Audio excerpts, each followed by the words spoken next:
Hi guys, welcome to today's intervention block. So what you guys are going to do in your intervention block today is look back at your storybook thinkbacks that you did last week, because to be honest, a lot of them were really bad. In fact, I'm going to show you an example that was pretty much the standard for all of you across. I'm going to share Omar's today because I know Omar would not mind, so thank you, Omar. And I'm going to show you guys an example of what it should look like. So we're going to go over a couple papers. Um, so this should pretty much take you almost the entire time today, uh, because basically I went through this and I created one myself and it took me almost 40 minutes.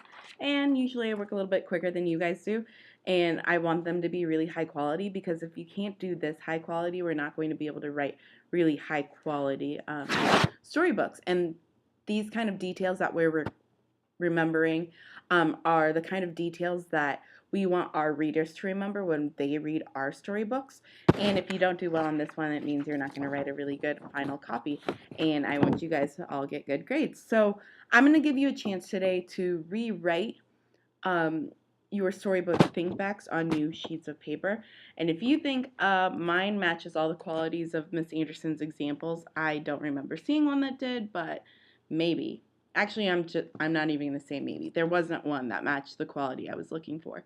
So you're going to go back through and redo it. You can do it on a new sheet of paper. I'm going to give you guys enough copies that you can look at your old sheet and redo the second sheet. You don't have to do this top part. So if you look at this example, I know it's backwards on the screen for you. Up here where you guys copied the Nana upstairs and downstairs part, you don't have to do that. You're just going to redo your storybook think back, see how many words I have. Like, I have a lot of detail in here, which I'm going to go through and show you on screen what that says and like the quality, and same thing on the back side. And then I really want you guys to work on your sketching today, because I require you to draw a picture, because you're going to have to illustrate your storybooks. And you may think you're not that great of an artist, but everyone can be a really good artist. I know, because I started drawing in 3rd grade and I really wasn't good at it. And you get good by taking your time and practicing. And this is a time where you're going to work on your practice, because I want you to draw really good pictures that are going to go with your storybooks. So we're going to look at all of those today on screen. And if you find yourself finishing early, what you can do is actually do a second one, because the more you do, the better it is. And plus, I'll give those who do really good jobs on both the first one and the second one, that means they're both really high quality, I'll give you 10 points of extra credit. But that's only if you have time to finish the first one. You're definitely not going to get through 2 in your entire intervention block, but you can take one home, finish it for homework, and bring it in for 10 points of extra credit. So let's go ahead and take a look at those. Okay, so if you look at Omar's example, he did the book Captain Underpants 2, and in the first question, I know you can't read this, that's why I'm reading them to you. Like, it says, "Why do you think you remember this so well?" He responded, "Funny book and very entertaining." That's not enough information for me to know that you really remember this book and you really enjoyed it, and like why. And so the rest of his answers, one, they're not even in complete sentence. They don't have sentences. They don't have correct punctuation or capitalization. The majority of you have this problem.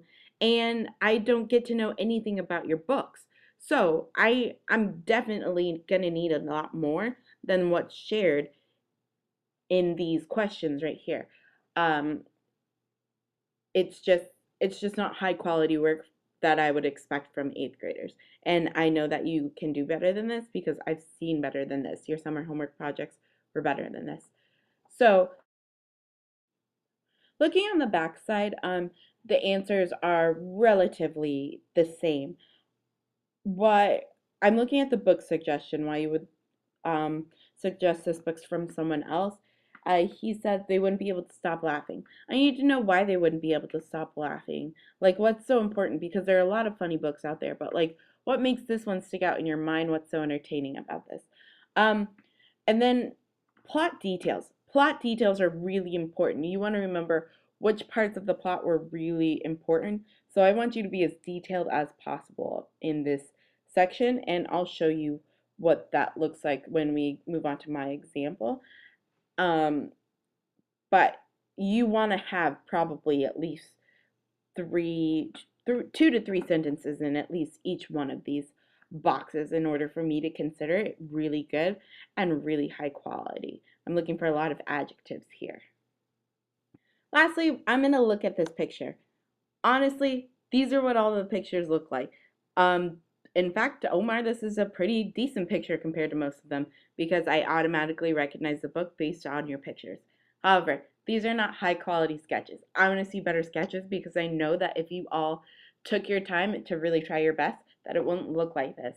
I taught you all art last year. I know what you're capable of, and I know that all of you are capable of doing better artwork than this. And like I said earlier in the video, um, when you put in practice, you're gonna see results. Your artwork's gonna get better, and you're gonna like your own artwork a lot more in your actual storybook if you try harder. So I'm gonna show you what quality artwork looks like when we move on to my example. So in this example, you can automatically notice how much more information there is. And I'm gonna read through all of my answers really quick. So first question, what was the title? The name of the book I was remembering was called Hair in the Air. Why do you think you remember it so well? I said, I remember Hair in the Air well because an author came to my school and read it to my school. He was really enthusiastic, so my mom bought me the book and I thought it was really funny. What were their pictures like in this book? Describe them with as much detail as you can. The pictures were all in black and white. They looked like quick cartoon sketches that were real, that were as real as they could look in real life. There were a lot of details like the boy's freckles and the cat's hair. Question number 4. What was the lesson of this book for little kids? The lesson for kids was to always follow directions because if you don't, it will lead you into a lot of unnecessary trouble. Okay, so what you should have noticed in my answers here were that they were all complete sentences. I had proper capitalization, proper punctuation, and they gave a lot of high quality detail rather than the short, quick answers that most of you saw. So this is what I'm looking for when I say high quality detail. Okay, so moving on the back side, my answers is number 5. Would you suggest this book to someone else and why? I would recommend this book because it's really funny and you never know what Spencer is going to do next. And then my plot details. So at the beginning, there's a boy Spencer who is bored at his grandparents' house. He was going to go finish fishing, but then he couldn't go and he hates their cat. So, which is the second box. He's bored and he goes into his grandparents' room and he sees his grandpa's toupee, which is a wig, and he's not supposed to touch it. So then box number 3, then the cat comes in and starts messing with Spencer, and Spencer decides he's going to play a game called Furball Olympics with the cat and the wig.